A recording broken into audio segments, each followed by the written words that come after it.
Namaskar class 9. So we will discuss today about the distillation technique. This is again a new technique for you because this is very much important in industrial purposes. Okay. So this separation mixture technique is known as distillation. Right. Here in this method we need to separate two or more miscible liquids. As I already informed you about what are miscible liquids and immiscible liquids. So here I am again going to repeat for you. Miscible liquid term means when two or more compounds mix together and form a homogeneous uniform mixture. It means they are completely intermixed together and they will form no separate boundaries. Okay. For example, aniline water, that is a common example of miscible liquids. So here the aim is to separate a mixture of two miscible liquids. So the technique name is distillation. Distillations are of various types, but according to your syllabus we are going to discuss two important techniques of distillation. First, simple distillation, and second, fractional distillation. Both are same, but they have a difference in their the structure, the diagram, the apparatus. Okay, because here we are taking different types of mixture compounds. Okay, so let's begin with distillation. Distillation is the process of separating components of substances from a liquid by using selective boiling and condensation. Okay, and distillation results in an essential complete separation of pure components. So here in distillation we generally take liquids, okay, to separate by this method. It means the phases of the mixture components are same and they are liquids. So the two components which are mixing together and form a homogeneous mixture, they both are present in a liquid form first of all. Second thing, they form a homogeneous mixture, right? But they have a different boiling points. Both the components are having different boiling points, and on the basis of their boiling points we will separate them by using this method. Okay, fine.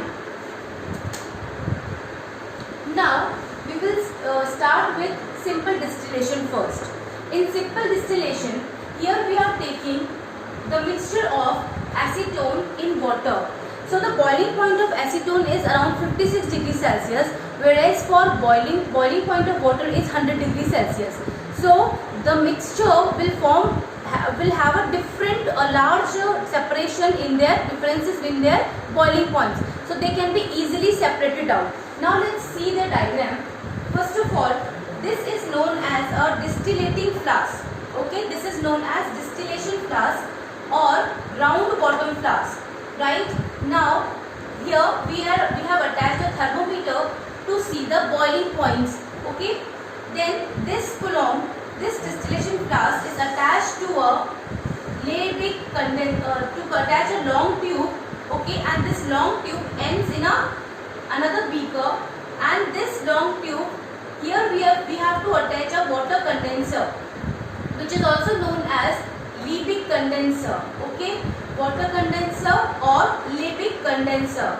This water condenser, from here the cold water enters, and from here the hot water comes out. So the function of water condenser is just to make the vapors cool and condense readily. Okay, so that whatever vapors are forming due to the heating process, they will all collect in a form of liquid in this container, that is beaker. Okay, so this is a simple apparatus of simple distillation. So first of all we are taking mixture of acetone in water, and they have a very large boiling point differences. Okay? Now as you heat the mixture present in the distillation flask, what will happen? Due to the heating, both are liquid phases convert into vapor phase. Okay, and once the vapor will form, they will collide and move towards this long tube. Right? As this gas rapidly moves towards the long tube, it will reaches to the water condenser. Here the cold water is inlet and allows the vapor to cool down rapidly. So the vapor gets cooled and collected in another beaker.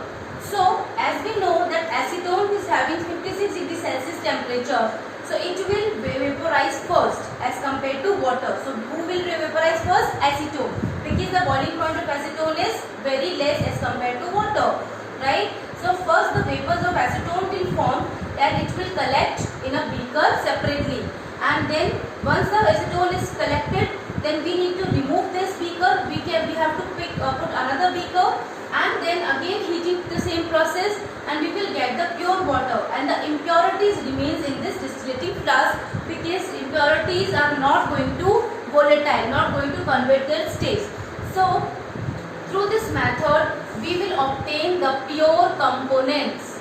Okay, so this is the method to separate the homogeneous mixture first of all, and second the result is we will get the pure components. Okay, let's move to the second type of distillation process.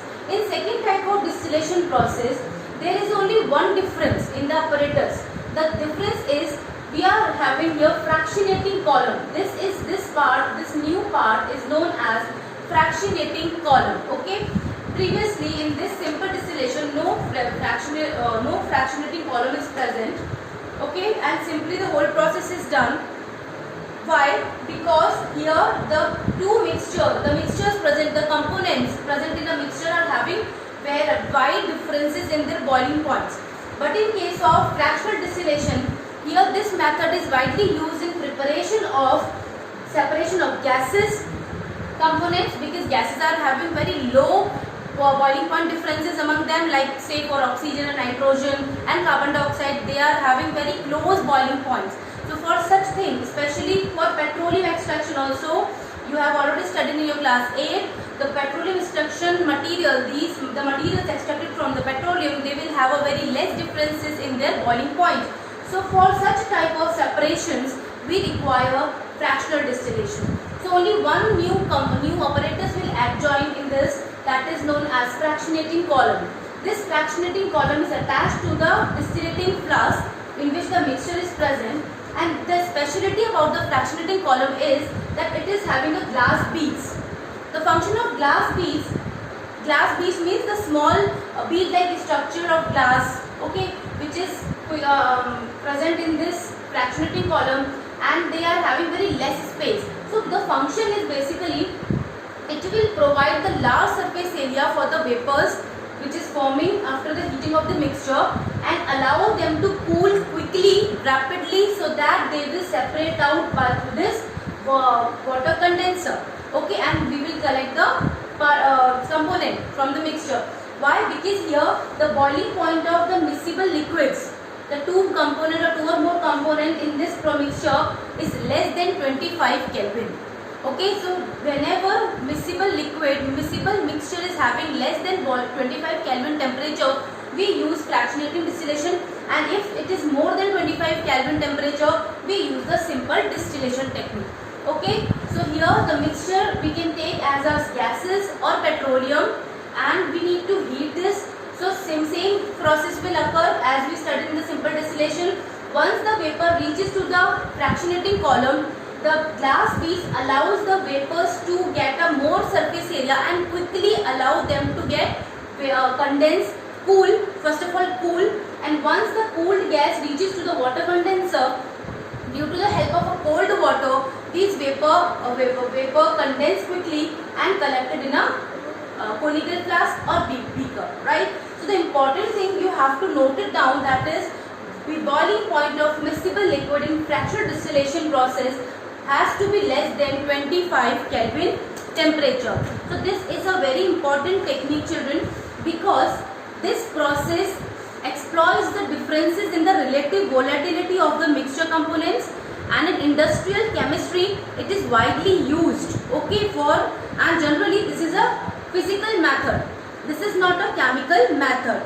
Now let's talk about some history about the distillation process. So we can say that early evidences say that around 1200 BC, the perfumery operations we use this distillation techniques, and also to produce the beverages, alcohols, right?